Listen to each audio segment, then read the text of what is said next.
السلام عليكم، لاباس بخير، اموركم هانيه، صحه مزيان. مرحبا بكم معنا في نوفيل فيديو. هاد لا فيديو ان شاء الله غادي تكون كتمحور على واحد الموضوع اللي دابا موضوع الساعه، اللي هو التسويق عبر الانترنت. بزاف ديال الشباب والشابات، نساء ورجال، كيبغيو يبداو، كيكون عندهم داك الخوف ديال ما يتنصب عليا، كيكون عندهم الخوف ديال انا ما عنديش ليكسبيريونس وبزاف ديال الاشياء من هذا الشيء. ولكن اليوم غنحاولوا نوضحوا في هاد 30 دقيقه هاد الامور كاملين ان شاء الله. فحاولوا لاجوندا تكون عندكم، ستيلوات ديالكم، وتكونسونطرو معايا ان شاء الله. على بركه الله نبداو. بداية نعرفكم براسي اللي ما كيعرفنيش، معكم ريسبونسابل أمينة. بديت لاكتيفيتي ديالي في هاد الدومين ديال التسويق عبر الانترنت، واخا ما كايناش عندي اكسبيريونس قدرت اني الحمد لله نتوفق فيه. بديت كطالبة جامعية كندير هاد المجال بالموازاة مع الدراسة ديالي، وحاليا الحمد لله عندي اكسبيريونس ديال ازيد من 3 سنوات في هاد المجال. فاليوم ان شاء الله يا ربي غادي نحاولوا نبسطوا الامور. اي واحد فيكم هنا او اي وحده فيكم هنا كتسمع لهاد لا فيديو غادي تقدر حتى هي تعطاها فرصه في هذا الدومين. غنحاول نبسطوا الامور ونشرحوا بشكل هو سلس كيفاش غادي نقدروا ان شاء الله ننجحوا لاكتيفيتي ديالنا في الانترنت. مع الاسف بزاف ديال الناس كيبغيو يبداو في هاد لي دومين ديال الانترنت، ولكن كيكون عندهم الخوف ديال عمليات النصب، عمليات الاختلاسات، وبزاف ديال الامور من هذا القبيل. سورتو انه الانسان ما كيكونش عنده درايه بالمجال من قبل، ما كتكونش عنده واحد التجربه ولا واحد الخبره اللي هي كبيره. فاليوم ان شاء الله يا ربي الحاجه اللي بغيت نبينها في هذا الامر انه الانترنت فيها بزاف ديال الايجابيات كما فيها بزاف ديال السلبيات. فالانسان غير خاصو يعرف فين كيحط رجليه باش يقدر انه يبدا في هذا المجال. بالنسبه للانترنت كما كنقولوا راه دابا حاليا الناس داروا فيها واحد الثروه اللي هي كبيره بزاف، حيتاش ظهرت واحد لا نوسيون اللي كتسمى الاي كوميرس او الكوميرس الكترونيك او التجاره الالكترونيه. وبزاف ديال الناس كيحاولوا انهم يصعبوا عليهم الامر، كيقول لك انا ما عارفش ما فاهمش بزاف ديال الامور على المجال ديال التجاره الالكترونيه. الوغ كو التجاره راه باينه، التجاره راه شيء بسيط جدا بكل بساطه. هو انني نبيع ونشري، كنبيع ونشري غير كنزيد هذيك الانترنت، يعني كنبيع ونشري في مواقع التواصل الاجتماعي او عبر الانترنت.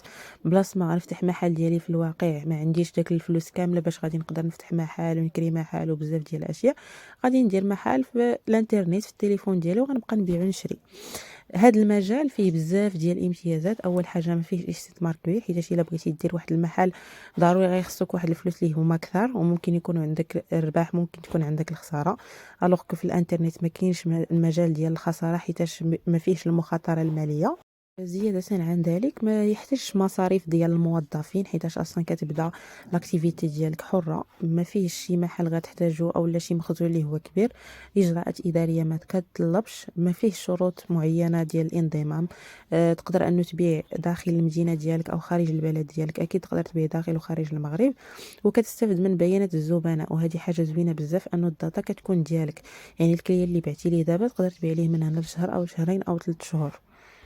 وهاد الطريقه هي اللي غتكسب ليك واحد القاعده ديال الزبناء كيتسموا زبناء اوفياء، اللي في هاد الحاله غيوليو البيع هو اللي كيخدم عليك ماشي العكس. يعني لي كليون هما اللي كيجيو يطلبوا لك الطلبيات، مجهود اللي كنتي درتيه قبلي ماشي مجهود اللي هو جديد. بالنسبه للناس اللي مازال ما عارفينش باللي تبارك الله الاحصاء العالمي كيثبت انه المجال ديال التجاره الالكترونيه اكثر من 2 ديال المليار ديال الناس في العالم كيقدروا انهم يربحوا فيه اموال اللي هي جيده جدا، وكيقدروا انهم يديروا فيه المبيعات ديالهم الاولى وكيخليوه مصدر دخل لهم اضافي، ومن بعد كيرجعوه اساسي. وعندنا اكثر من 3.5 مليار ديال الدولار توقع قيمه المبيعات بالتجزئه خلال الهواتف. يعني راه السلوك ديال المستهلك تغير من مستهلك اللي هو تقليدي لمستهلك اللي هو مودرن كما كنقولوا.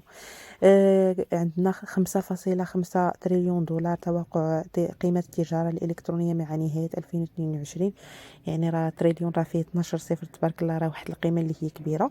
وأكيد حنا كمغاربة الفرنسي ضعيفة، اللونجلي ممكن تكون ما كايناش أصلا، مستوى دراسي ضعيف. أول بوبيلاسيون أو لا أول ناس غادي نستهدفوهم هما المغاربه. بالنسبه ليك انت او انت اللي كتسمعني دابا، التجاره الالكترونيه في المغرب غادا في طريق اللي هي مزيان، ولا غادا في طريق زعما في تحسن، او لا راجعه للوراء؟ فنعم، الجواب ديالك صحيح 100%. التجارة الإلكترونية في المغرب غادا في طريق صحيح. تحسنات بزاف، قدرنا أننا نحتلوا المرتبة 97 عالميا، أكثر من 7.5 ملاير ديال الدرهم القيمة الإجمالية. عمليات الأداء الإلكتروني أكثر من 9.14 مليون عملية. السلوك ديال المستهلك المغربي بدا كيتحسنوا، غادي في تحسن تبارك الله، والناس كيتقداو وكيشريو عبر مواقع التواصل الاجتماعي وفي الانترنت. واكيد هنا كيبان لينا انه تزاد النشاط سواء من ناحيه العدد تبارك الله ب 4.48%، ومن ناحيه القيمه الماليه راه تزاد ب 5.30%. يعني هنا كيبان لينا باللي ارتفاع مؤشر التجاره الالكترونيه بالمغرب غادي في واحد الوضع او واحد المنحنى اللي هو تصاعدي. بلا شك غتكون بدات كتبان لك شويه الصوره باللي بزاف ديال الناس كيبداو يربحوا في هادشي ديال الانترنت. ولكن راه واخا التجاره الالكترونيه فرصه دخل للجميع، ما غاديش غير نجيو نتلاح، اكيد غيخصوني متطلبات وكاينين فيها شروط. بالنسبه للمتطلبات ديال المجال ديال الاي كوميرس، اول حاجه ضروري يكون عندي سواء تليفون او لا بيسي، ضروري يكون عندي الانترنت، بطاقه شراء للتسوق عبر الانترنت، اكيد حنا كنوصيكم بعض البطاقات اللي غادي تشتغلوا بهم، الرغبه في التعلم، يكون عندك واحد البرودوي اللي فيه واحد لاكاليتي اللي هو جيده. الغلط اللي كيديروا بزاف ديال الناس اللي كيبداو في هذا المجال كيكونوا موتيفيين بزاف، شنو كيدير؟ كيمشي يشري لك واحد البيسي اخر موديل، كيمشي يدير احسن البطاقات ديال الاي كوميرس، كيمشي يخدم بشي برودوي اللي كيكون غالي بزاف في الماده الاوليه ديالو، او لا غالي بزاف في الكابيتال ديالو، كيجي حتى يبغي يبدا واحد لاكتيفيتي اللي ما كيفهم فيها والو، كيصدق هو لا موتيفاسيون ديالو او لا الرغبه ديالو هي غادا وكتلاشى، كيبدا يرجع للور. ها هو البيسي كاين، كونيكسيون كاينه، البطاقه كاينه، المنتوج كاين، ولكن الرغبه ما كايناش. راه اهم شيء في هذا الشيء كامل هي تكون عندك الرغبه، والرغبه اللي غتخليك انه باقي في وسط هاد لا فيديو، باقي كتسمعني وباقي مصنت ليا وغادي معايا، راه هي اللي غتخليك انه تبدا في هذا المجال بغض النظر على الصعوبات. واخا ما تكونش عندك نهائيا لا بيسي ولا والو، راه غادي تقدر تبدا بسبب الرغبه ديالك وبسبب الطموح ديالك وبسبب الدوافع ديالك. فقل بسم الله، وإن شاء الله حان الوقت باش تبدا المشروع ديالك الخاص عبر الانترنت. ولكن كما قلت في البداية ديال لا فيديو، الانترنت فيها ايجابيات وفيها سلبيات، فاليوم ان شاء الله غنتكلموا على انواع ديال التجارة الالكترونية، شنو الايجابية في كل نوع وشنو السلبية فيه، وشنو النوع اللي فيه ايجابيات اكثر وشنو النوع اللي فيه سلبيات عديدة. بلا شك غتكونوا كتسمعوا بواحد النوع ديال التجاره الالكترونيه اللي هو الدروب شيبين، ولكن بزاف منكم ما غاديش يكونوا عارفين شنو هو الدروب شيبين وشنو الطريقه باش كيتخدم هذا الدروب شيبين.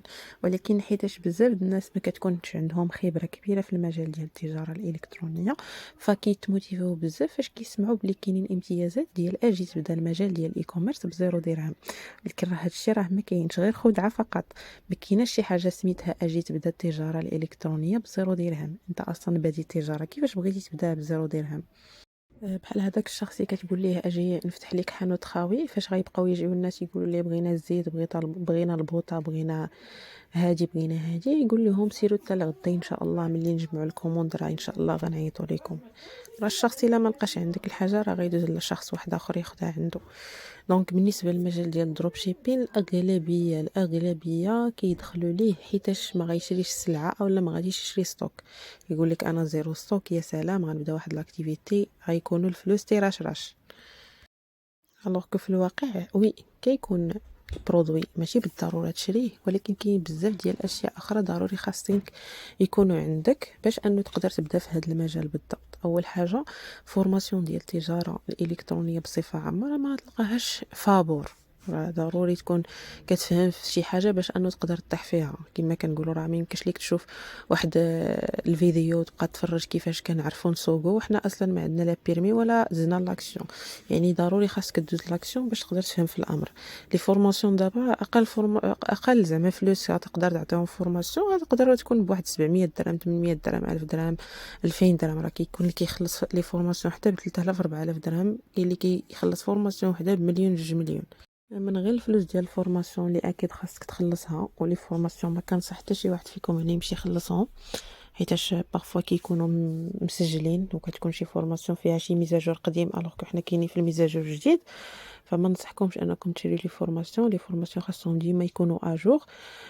من غير الفورماسيون خاصك ضروري يكون عندك متجر ديالك خاص بك، والمتجر دابا غتشريه مثلا بواحد 300 درهم، شي حاجه ما عندهاش كاليتي كثيره، اولا 400 اولا 500 درهم، راه هذوك راه بحد ذاتهم راه كيتسموا دي شارج اولا فلوس. من غير المتجر ضروري الاعلانات، يعني خصك الفلوس ديال الاعلانات، واحد 1000 درهم ديال الاعلانات اولا واحد 1500 درهم ديال الاعلانات. فحيتاش انت اولا انت بديتي تموتيفيتي وعجباك الحال انه ما غتشريش برودوي، لقيتي راسك راه في نهايه المطاف راه غيخصوك فلوس ديال الفورماسيون، غيخصوك فلوس ديال المتجر، وغيخصوك فلوس ديال الاعلانات. وماشي غير هنا فاش كيكون المشكل، ها هو كاع وفرتي هاد الفلوس باش انه دير هاد الامور كامله، غتمشي لواحد المنصه معروفه مثلا بحال الجوميا اولا بحال مثلا علي بابا ولا علي اكسبريس، غادي تاخد فيهم البرودوي حيتاش هما اللي غيوفروا لك هذاك لو ستوك. وبديتي كتلقى الاعلانات، ها هما لي كليون بداو كيجيو. دابا فرضا هاد لي كليون مثلا شراو عندك حتى 1000 واحد اولا 2000 واحد، وبغيتي نتا تكوموندي هذاك لو برودوي، حيتاش نورمالمون كاين الاداء قبل الاستلام باش تشري برودوي. مثلا الناس كيخلصوا بالباي بال، ها هما الناس بغاو لي كوموند ديالهم، صافي فرحتي جاوك لي كوموند، برافو تبارك الله عليك. هو اجي تشوف دابا المشكل فين غيكون. ها انت بغيتي 1000 بياسه في شي سيت، شكون ضمن لك هذاك السيت غيوفر لك هذيك 1000 بياسه؟ البرودوي حكمتيه شديتيه بين يديك. راه اهم شيء هو المنتوج.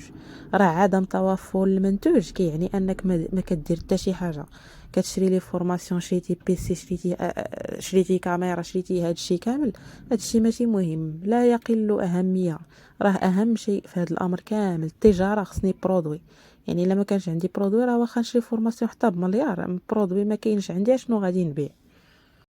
وبلا ما نتكلموا على انه الا ما كانش البرودوي ديالك كيتعطل بزاف باش يوصل للكليان، كيدوز 15 يوم اولا 30 يوم. بلا ما نتكلموا على الهامش ديال الربح اللي كيكون ضعيف نسبيا حيتاش البرودوي ما كيكونش ديالك. بلا ما نتكلموا على المعالجه اللي كتكون صعيبه ديال الامور الشحن. بلا ما نتكلموا على انه عندك صعوبه كبيره باش تسيطر على المخزون حيتاش اصلا ماشي في يدك. يعني هنا فاش كنتكلموا على هذا المجال، انا شخصيا ما كنصحش به، حيتاش انا ما عنديش برودوي لسبب انه انا ما كاينش عندي برودوي. دونك حتى الا غنبيعو للكليان بحال الا كنبيع ليه شي حاجه انا ما واثقاش فيها اصلا، كنشوفها في واحد المتجر، شكون ضمن لي انا الكاليتي ديالها؟ شكون ضمن لي داك البرودوي باللي بنفس الامتيازات اللي انا متخيله في المخيله ديالي؟ يعني بالنسبه لي انا هذا المجال من غير انه الهامش ديال الربح كيكون ضعيف، ومن غير انه ما كنتحكمش في المخزون، حتى انا بيني وبين لو كليون ما كتكونش عندي الثقه الكافيه في هذاك البرودوي. دونك انا شخصيا لا انصح بهذا النوع. الا بغيتو تاخذوا اكيد بالنصيحه ديالي وكيبقى القرار بين يديك. غيجي تاني نوع بحال دروب شيبين، فيه اختلافات بساط. فيه اختلاف انه من ناحيه المتجر ماشي بالضروري يكون شي متجر اللي هو معروف، اكيد ممكن يكون اي متجر معين، واحد الشخص عنده مجموعه من المنتجات بغى يبيعهم بطريقه ديال الافيليت ماركتينغ. كيكونوا ناس اخرانيين ما كيبغيوش يشريو السلعه، بحال الناس دابا اللي كيبغيو يبداو التجاره، كيتموتيفي بزاف وكيعجبو الحال انه ما غيشريش السلعه، زياده عن ذلك ما غيتكلمش مع الكليان، كيعجبو الحال، كيقول لك انا الحمد لله واخيرا غادي ندير لاباس وغادي نعمر الجيب ديالي، حيتاش انا غادي نبقى نطلق غير الادس، ما عنديش غرض انا ندوي مع الكليان ولا نكونفيرمي مع الكليان. حيتاش المتجر هو اللي نورمالمون كيكونوا عنده ناس خدامين عنده، هما اللي كيتكلفوا بالكونفيرماسيون. فشنو كنديروا حنا الشباب والمواطنين؟ كنمشيو نقولوا اجيو نطلقوا الادس اولا نديروا الاعلان، كنمشيو عاوتاني نخسروا فلوسنا في لي فورماسيون، نشري متجر، اجي عندك واحد 1000 درهم بغيتي تخدم بها الاعلانات، ها حنا طلقنا الاعلانات ولونسينا الاعلانات. الاغلبيه ديال الشباب والاغلبيه ديال الناس كيتنصب عليهم في هذا الدومين بالضبط ديال الافيليت. ما كنعممش ولا ما كندويش على متجر اولا اكس اولا ايكغيك، ولكن كندوي بصفه عامه مجموعه من المتاجر كيكونوا عندهم ناس في الكونفيرماسيون ما عارفينش كما كنقولوا بينهم وبين سيدي ربي. فكتلقى واحد في الكونفيرماسيون كاين في كونفيرمي ليك مع لي كليون ديالك، كتلقاه شي يدوزو ليك انت، شي يدوزو عنده في شي متجر، في شي سيستيم ديال شي صديق ديالو كيقسموا الرباح وبزاف ديال الاشياء من هذا القبيل. يعني كتلقى في هذا المجال ديال الافيليت بزاف الناس بالاسم ديالو، وبزاف الناس في الكونفيرماسيون بالاسم ديال هذا المجال وبالاسم ديالنا حنا اولا شباب وشابات ونساء ورجال اللي كيبغوا انهم يطلقوا فلوس ديال الاعلان باش يجيبوا مبيعات، زعما باش يجدوا عموله ديالهم او الكوميسيون ديالهم على برودوي. كتلقاهم واخا تلونساو 100 كوموند اولا 200 كوموند، كتلقاه في الاخير دازوا ليه غير 10 اولا 20. alors que le reste شي كيطلعوا ليه non validé شي annulé par le client شي يعني اعذار اللي كتلقاهم اعذار ماشي منطقيه. ولي كليون بارفو فاش كتجي تشوف يعني فاش كتفيريفي كتلقى كاينين دي كليون شدوا لي كوموند ديالهم ولكن الكوميسيون ديالي انا ما شديتهاش على داك البرودوي. وفاش كنرجعوا لديك النقطه الاولى اللي تكلمت عليها كنبيع شي حاجه اللي ماشي ديالي شي حاجه اللي انا ماشي فيهاش شي حاجه اللي لا كاليتي ديالها ما عارفهاش. دونك بيني وبين نفسي اصلا بحال كنبيع انا الوهم بحال كنبيع شي حاجه اللي انا ما متحكمش فيها. دونك انا بالنسبه ليا ما كنصحكمش في هذا الدومين بالضبط سورتو الناس اللي فيكم هنا مبتدئين بزاف في المجال ديال الاي كوميرس.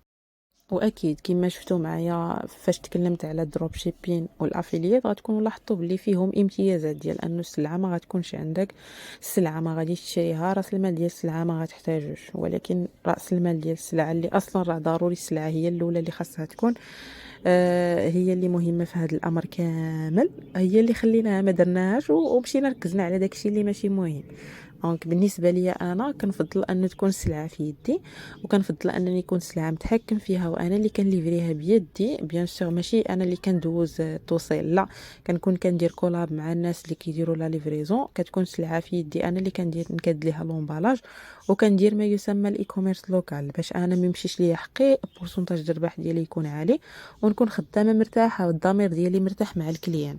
هذا المجال بالضبط هو اللي بزاف دابا ديال الناس كيخدموا التجاره الالكترونيه رجعوا كيخدموا كاملين بهم عليه ورجعوا كيحصدوا فيه واحد الثروه اللي هي رائعه اللي هو الاي كوميرس لوكال. الاي كوميرس لوكال مجال رائع 100%. كتقدر انه البرودوي تحكم فيه كتقدر انه البرودوي انت اللي تقاد ليه لومبالاج بيان سور شركات ديال التوصيل هو اللي كيوصلوه. اول حاجه كتعتمد انه تبيع بعدا في البلاد ديالك كتطور راسك كتنمي مهاراتك. كنعتمدوا على الكاشون ديليفري في هذا المجال ديال الاي كوميرس لوكال يعني البرودوي حتى كيوصل للكليان عاد كيخلصوا. وراكم عارفين دابا الاغلبيه ديال الزبناء كيكون عندهم الخوف في الانترنت يعني كيبغي حتى توصل السلعه غادي يخلصها. البرودوي كيوصل في مده اللي هي قليله 24 ساعه الى 48 ساعه. تخدم بواحد البرودوي اللي فيه ارباح كثيره كيتسمى الوينين برودكتس واكيد فيه مزايا اللي هما كبارين بزاف وما فيهش الخساره حيتاش فاش كنتكلموا على دومين اللي تكلمت عليهم من قبل ممكن تخسر فلوس الفورماسيون ممكن ما تكونش الفورماسيون اللي دايرها في بالك. المتجر اكيد ما يخسر فلوسه ولكن هو غيبقى ديما واحد المتجر اللي ما عندوش واحد لاكاليتي اللي هي عاليه.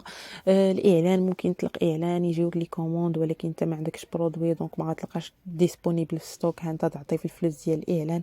دونك بزاف ديال السلبيات الوغ كو هذا المجال ديال الاي كوميرس لوكال ما فيش نهائيا السلبيه. بلاص ما غنمشي نشري فورماسيون نشري متجر ندير اعلانات غادي ناخذ واحد البرودوي واخا ناخذ فيه الله يجعلني ها 5 د البياسات 10 د البياسات نبدا نخدم بهم ونطور بهم البيزنس ديالي. واكيد هذا المجال فيه امتيازات كثيره نسبه ربح كبيره منتوج استهلاكي كيتسالى كيعاود يطلبوا لك الكليان منتج مربح. التكوين ما غنخلص عليه والو التيم ديالنا كيقدم لك فرص او لا برامج تكوينيه مجانيه. تكافؤ فرص النجاح ما كاينش انا قديم غنجح انا جديد ما غنجحش. انا الحمد لله بديت في هذا المجال ما كانش عندي تجربه وقدرت اني نتوفق بالمساعده ديال هذا التيم. واكيد راس مال بسيط راس مال ما كيكونش راس المال ديال الفورماسيون ولا راس مال ديال المتجر ولا راس مال ديال الاعلانات راس مال بسيط ديال المنتج. كما قلنا الانسان ياخذ داكشي اللي قادر ويطورو. بالنسبه ديما السؤال المطروح هو انني خصني غير نكون متيقن وعارف بلي البرودوي مطلوب في المارشي ديك الساعه راه الانسان غادي يزعم انه ياخذ فيه واحد الكونتيتي ويخدم عليها. في هذا المجال غادي نعلمكم خدمة تأكيد الطلبيات اللي فيكم عمره ما أكد شي طلبية مهارة البيع والإقناع اللي فيكم ما عمره ما عرف كيفاش يتواصل أصلا مع الكليان. مهارة التسويق أكيد كنخدموا بتقنيات تسويق فعالة 100%. خدمة ما بعد البيع أكيد كنوريكم كيفاش تحافظوا على زبناء. خدمة التوصيل أكيد ماشي ليفرور نتوما حنا كنوريكم كيفاش غادي تقدروا تتعاملوا مع لي سوسيتي ديال التوصيل يليفريو لكم لي برودوي فيما بغيتو في المغرب كامل وحتى على برا المغرب. اكيد لو برودوي اللي هو ما غاديش نلقاو ما احسن منه، غادي نلقاو عند هاد لا سوسيتي اللي هي شركه عالميه سميتها اف ال بي انترناشونال. هاد الشركه هي شركه امريكيه تاسست في 1978. معها تبارك الله بزاف ديال المتخصصين في المجال ديال الصحه والتغذيه. النجاح ديالها كاين في 160 دوله تبارك الله، وحتى هاد الدول نقدروا حتى حنا نبيعوا فيهم. كاين معها تبارك الله ازيد من 12 مليون صاحب عمل مع الشركه ديال فوريفر ليفينغ برودكتس، شركه بدون ديون متحرجاش في البورصه، وكتعمل على تسويق ديال المنتجات والخدمات. اللي خلى بزاف ديال الناس انهم يبداو المشاريع ديالهم بالضبط في هذا المجال هو انه المجال ديال الصحه والتغذيه واحد المجال اللي هو ضروري مطلوب، راه حتى شي واحد ما تخفى عليه الصحه ديالو. فلا سوسيتي هذه عندها بزاف ديال لي غام ديال البرودوي اللي اي واحد فينا يقدر يختار اي غام يخدم عليها، سواء لا غام ديال لي كومبليمون اليمونتير، سواء لا غام ديال لا ريش، او لا غام ديال لا جيستيون دو بوا، او لا غام ديال سوان بيرسونيل بصفه عامه. يعني فيها لي كومبليمون اليمونتير، مكملات غذائيه، منتجات النحل، منتجات التحكم بالوزن اللي بغى يضعف او اللي بغى يزيد، منتجات ديال العنايه الشخصيه، مشاكل البشره، مشاكل الشعر، المشاكل اللي عندهم علاقه بالجهاز التناسلي، المشاكل اللي عندها علاقه بالجهاز التنفسي الى غيره. هاد البرودويات الزوين فيهم انهم كيعتمدوا في الانتاج ديالهم فقط على مكونات طبيعيه 100%، مصنوعين غير من الخضر والفواكه والعسل الحر وواحد النوع من الصبار سميتو الالوي بارباندانسيس ميلر. بيان سور ما كاينش في المغرب، كاين فقط في جمهوريه الدومينيك والمكسيك والاريزونا. والفرق بين الا خديت برودوي عند واحد الشركه معروفه وانا الا خديت برودوي من الجمله، هو هاد الخير انه هاد لو برودوي عنده ترخيص من وزاره الصحه المغربيه، منتوج حلال 100%، ما مجربش على الحيوانات، فعنده بزاف ديال لي سيرتيف، عنده لا سيرتيف 9000 واحد ديال الجوده، 14000 واحد ديال لونفيرونمون. هاد الامور كامله هي اللي غتخليني نكون مرتاح ما بيني انا وبين لو كليون ديالي. الخوف اللي كيكون في البداية هو انا بغيت نبدا معكم ان شاء الله، ولكن ما عرفتش فين غادي نجيب الكليان. فين غادي تجيب الكليان؟ حنا اللي غنوريوك الطريقه، غنوريوك كنعطيوك تكوينات عن كيفيه اطلاق حملات اعلانيه. هادو نتائج بعض الحملات اللي اختاروا من طرفنا حنا اكيد. تبارك الله حمله اعلانيه دارت ب 15 دولار دخلت 63 كليان، حمله اعلانيه دارت ب 162 دولار دخلت 1214 كليان، حمله اعلانيه واحده اخرى دارت ب 50 دولار دخلت 382 واحد. فدابا هنا راه ما بقاتش في الكليان، راه بقات فيك انت او انت واش عندك معلومات كافيه على هذا المنتوج باش غادي تقدر تقنع به لي كليون. كما كنقولوا لي كليو راه واجدين. من غدا بغيتي نوريوك الطريقه ديال كيفاش تدخل الكليان عبر تقنيه الاتس، غادي نوريوك وغيدخلوا عليك كليان. ولكن بقات في كيفاش تاثرتي، كيفاش تعطاتك مواكبه، واش كتعرف دير تصاميم يعني التكوين ديال كيفاش داير، واش خديتي الوقت الكافي باش تطور لي سكيلز ديالك معنا او لا، او ما يسمى المهارات ديالك معنا واش طورتيهم بالشكل الصحيح او لا، او لا غير زرفتي على راسك. فبيان سور في واحد 10 ديال الدقائق ان شاء الله غادي نحاول انني نشرح التقنيات ديال البيع، طريقه التسجيل اللي حنا كنخدموا بها باش يكون عند الانسان شويه الاطمئنان، وغنكونوا سالينا هاد لا سيونس ان شاء الله. تكلمت على النقطه ديال انه حنا كنشتغلوا ما يسمى الاي كوميرس لوكال. دونك اهم شيء في هذا الامر كامل هو يكون عندك واحد لو ستوك ديال السلعه اللي هو غادي تخدم به بيان سور بالتقنيات اللي غادي نعطيوك. تقنية التسجيل كتطلب فقط لاكارت ناسيونال، المعلومات ديالها، بعض المعلومات اكيد، الجيميل والنيميرو ديال التليفون. كيكون التسجيل في هذا الموقع ديال الشركه اللي هو foreverliving.fr. بالنسبه للطريقه ديال التسجيل اكيد تواصلوا معايا في الخاص، انا غنوريها لكم. هنا فاش كنتكلموا على الانخراط ديالنا مع لا سوسيتي، اكيد كيكون مجاني، ولكن لا كوموند او لا المبلغ اللي كنأديوه كيكون مبلغ ديال السلعه اللي غادي نخدموا ونشتغلوا عليها باش اننا نبيعوها. بالنسبه للسلعه نقدروا ناخذوا واحد طلبيه اقل من 2 سي، ونقدروا ناخذوا طلبيه اكثر من 2 سي. نورمالمون الا ما فهمتوش سي هو وحده الصرف، هو القيمه اللي كتطبق على كل منتوج، وهي القيمه اللي اختارت الشركه كما كنقولوا تحطها على كل برودوي. يعني كل منتوج ديال لا سوسيتي عنده السي ديالو. بالنسبه لان سي مع لا سوسيتي كيجيب 3300 درهم، دو سي ب 6600 درهم. طلبيه اقل نقدروا نبداو بالطلبيه ديال 0.3 سي 0.4 سي، مهم طلبيه ديال 1000 درهم فما فوق. ولكن احسن طلبيه هي لا كوموند ديال دو سي سي اللي كيجي الثمن ديالها حاليا ديال التخفيض كيجي ب 3040 درهم. نورمالمون هي الاصل ديالها 6600 درهم، فيها 3040 درهم دابا حاليا ديال التخفيض، تقريبا راه اكثر من 50% ديال التخفيض. بالنسبه لهاد الطلبيه مجموعة من الامتيازات اللي اكيد بالفلوس وما نقدروش نلقاوهم بداك الامتيازات كاملين اللي كتقدمهم المقاولة هذه.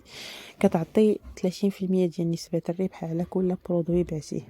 كتبدا كمساعد مشرف، يعني كتعطيك لانتيتولي دو بوست انيماتور ادجوان. كيكون عندك الحق تعطيك واحد المتجر خاص بيك تبقى تليفري به السلعة داخل وخارج المغرب، وتبارك الله في 160 دولة. تبارك الله راه 160 دولة، راه تبارك الله راه تقريبا ملتي ناسيونال. راه يعني راه كتلقى شركات غير في جوج ديال الدول 3 24 هو دايرين بوم كما كنقولوا. الوغ كو هذه 160 دولة راه شي حاجه اللي واعره بزاف. عاد انها كتعطي الامكانيه انه يكونوا عندك ارباح اللي هما اكبر، يعني ما كتبقاش في نسبه ربح ديال 30%، تقدر تطورها حتى ل 48% على حسب المبيعات ديالك الشهريه. ولا كوموند ماشي غادي تشريها ب 3040 درهم وغتحطها، راه غتشريها غتبيعها غترجع راس المال زائد نسبه الربح. واكيد باش الانسان يكون مرتاح بينه وبين نفسه بلي الامور ديالو كاملها مضبوطه، ما يوقع عليه لا مشكل ولا والو. لا كوموند راه ما كيخلصهاش لشي شخص، لا كوموند كيخلصها في البريد كاش، غير كيصيفط لينا حنا باش ندوزو ليه التسجيل القابلي. ديك الساعه كنصيفطوا ليه واحد الرقم ديالو مع لا سوسيتي اللي كيكون الرقم التسلسلي قابل للتسجيل. ديك الساعه كيمشي للبريد كاش كيعطيه ليهم، كيتسجل بلا كارت ناسيونال والمبلغ. ومن موراها كتعطيك البريد كاش واحد الورقه باللي كومكوا خلصتي لا كوموند ديالك. كتدوز 24 ساعه 48 ساعه، ديك الساعه كتوصلك لا كوموند. ملي كتوصلك لا كوموند شنو المرحله المواليه؟ المرحلة الموالية هي اجتماع البداية، كنشرح فيه المنتجات، كيفية الخدمة على الجيستيون، آلية العمل كامل اللي غادي تحتاج، شكون غادي يعاونك في هذا المجال. واكيد برنامج ديال التكوينات اللي اكيد كيكون واحد البرنامج اللي كنديروه اديستونس عن بعد، والخطط لتحقيق الرتب باش الانسان ما يبقاش مقتصر غير على 30% ديال نسبة الربح، يقدر يحقق زعما دي بورسونتاج اللي هما عاليين انطلاقا من التطوير ديال المبيعات. بالنسبة لأدوات العمل الرقمية اللي حنا كنخدمو بيهم أو المكتب الرقمي، كاين الواتساب، زوم والتليجرام. العقدة اللي كتكون عند الناس أو الأغلبية ديال الشباب والشابات والنساء والرجال اللي ما كيبغيوش يبداو في هذا النوع من المشاريع الإلكترونية، هي تخوف ديال البيع. كيفاش انا غادي يتباع لي هاد السلعه والا شريتها وما تباعتش ياك؟ نورمالمون غادي نطرقوا في هاد 10 ديال الدقائق الطرق ديال البيع اللي حنا كنشتغلوا فيهم، باش غير يكون عندك الاطمئنان ديال انه حنا ماشي غير غادي تبدا معنا وغادي نقطعوا الاتصال. اكيد غادي تبدا وغنوريوك كيفاش غتخدم، غنوريوك كيفاش غادي تبيع باش تطول البيزنس وماشي تقتصر غير على الكوموند الاولى، ولكن تبيعي ان شاء الله دي كوموند اللي هما اكبر. اول حاجه راه باش نبيع واحد الحاجه اللي انا ما كنعرف عليها حتى معلومه، راه مستحيل استحاله كليا نبيعها اصلا. فباش نبيع خصني ضروري نتكون مزيان في المنتوج، والتكوين ماشي غنتكون من راسي يعني نمشي انا نبحث اولا نقلب. اكيد كاينه لوطو فورماسيون نكون انا كنبحث لراسي، ولكن لي باز اولا الاسس او الاساس ديال المجال ديالنا، معلومات على لي برودوي، كيفاش غادي نعرف المكونات الاساسيات، طريقه الاستعمال، كيفيه الاقناع وهاد الامور كامله. اكيد راه حنا اللي كنعلموهم ليكم في المجموعه ديالنا ديال الواتساب والمجموعه ديال الفيسبوك. هذا السؤال موجه ليك انت او انت اللي كتسمعني في هذا الفيديو. انا مكون بزاف في البرودوي وعارفو كاليتي وطبيعي، شكون اول زبون غيكون ليا؟ في نظرك شنو الزبون الاول ليك؟ بلا شك تقول العائله والاقارب الجيران. لا لا، اول زبون ليك هو نفسك. يعني اول زبون غيكون ديالك هو راسك. ميمكنش تقنع الناس بشي حاجه اللي اصلا انت ما مقتنعش بها. يعني نهار غادي تقتنع بالحاجه وتكون انت كتستعملها غتجيك الثقه في البرودوي هي الاولى. فاش غتجيك الثقه في البرودوي هي الاولى، اكيد راه يشوفوا عندك ناس، اكيد راه غادي تكون كتهضر عليه بطريقه اللي هي غير مباشره مع ناس وحدين اخرين وغيشريوه من عندك. شحال من مره اقترحنا على ناس برودويات شراوهم في بزاف ديال البلايص اللي اصلا ما عندنا بهم حتى علاقه. علاش؟ حيتاش كتثق في داك البرودوي، كيكون عزيز عليك فكتبغي تبارطاجيه مع الناس اللي عزاز عليك والناس اللي قرابين ليك. فاول زبون ليك هو نفسك. هنا غتبني الثقه اكثر في البرودوي. واكيد باش نبيع ضروري يكون متوفر عندي واحد السلعه، ويكون عندي على الاقل واحد لو ستوك اللي ما كيقلش على 1000 درهم باش نقدر انا نبدا البيزنس ديالي. راه التليفونات ديالنا وشريناهم بفلوس، حوايجنا وشريناهم بفلوس، لحد الان مازال ما ردينا بيهم والو. فمادام انه انا عندي واحد التليفون شريته بفلوس مازال ما رد ليا والو، علاش ما نشريش واحد السلعه ونبدا في واحد البيزنس اللي اكيد ما غنبداش باش نستهلك. ما غنبداش باش نتسمى انا درت اون شارج، ولكن غنبدا باش نستثمر باش ننجح. التقنية المعتمدة اللي حنا كنبيعو بها بزاف هي البيع عن طريق مواقع التواصل الاجتماعي. هاد التقنية ناجحة بزاف ومستحيل ما تبيعش بها لي برودوي، مستحيل ما تبيعش بها حتى 1000 برودوي، عاد جوج ولا 3 ولا 10. دونك هاد التقنية ديال البيع عن طريق مواقع التواصل الاجتماعي غادي تخليك انه توسع القاعدة ديال الزبناء ديالك، وغتخليك انه تبيع داخل المدينة ديالك وخارج المدينة ديالك، يعني في المغرب كامل، وكما كنقولوا حتى خارج البلد ديالك. حنا كنعتمدوا على التقنية اللي هي معروفة بزاف اللي هي فيسبوك ادز، او اللي معروفه بزاف بالبيع عن طريق الاعلانات المموله. يعني كندير اشهار للمنتوج ديالي، الادفيرتايزين، وديك الساعه كنقدر اني ندخل الناس.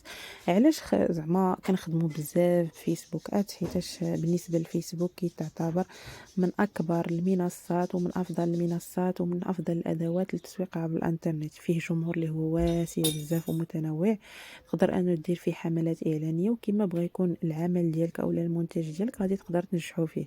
الناس دابا راه بغض النظر على واش لاباس عليه، واش فقير واش غني، راه عنده فيسبوك. دونك اي واحد، اي فئه عمريه، اي فئه فكريه، اي جنس، ذكر او لا انثى، رجل او لا امراه، راه غادي تلقاه كما كنقولوا في الفيسبوك. دونك حنا كنعتمدوا هذه التقنيه حيتاش فيها بزاف ديال الناس في فيسبوك، والبيع فيها مضمون الضمان الكلي. باش نقدر نخدم هاد التقنية ضروري يخصوني هاد الادوات: حاسوب، انترنت، بطاقة بنكية.